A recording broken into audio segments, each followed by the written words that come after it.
நீங்கள் கர்த்தருடைய ஆலயத்தில் நாட்டப்பட்டு இருக்கிற பச்சை ஒளிவ மரமாய் நீங்கள் இருக்க போகிறீர்கள். உபத்திரவம் உங்களை தாக்க போவதில்லை. ஆமேன், ஹல்லேலூயா.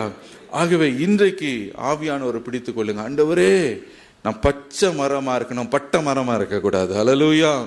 ஆண்டவரே, நான் ஒரு ஆசீர்வாதமா இருக்கணும். நீங்க பச்சை மரமா இருந்தாதான் ஆகாயத்து பறவைகள் எல்லாம் உங்களுடைய நிழல் நிக்கல, அது அடைக்கலம் பெறுகிறதுக்கு ஓடி வரும்.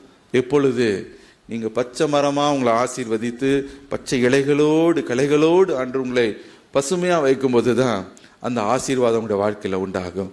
ஆகவே வேதம் சொல்லுகிறது, ஒருவன் தண்ணீரண்டே நாட்டப்பட்ட ஒரு மரத்தை போல இருப்பான் என்றால் அவன் நிச்சயமாகவே ஆசீர்வதிக்கப்பட்டவன். உங்களுடைய வாழ்க்கையிலும் என்ன தீ காற்று வருகிறது என்று குறித்து நீங்க பயப்பட மாட்டீர்கள். காரணம் என்னன்னா, உங்களுடைய வேர்கள் அந்த நதியில இணைக்கப்பட்டிருக்கிறது. ஹல்லேலூயா, ஹல்லேலூயா.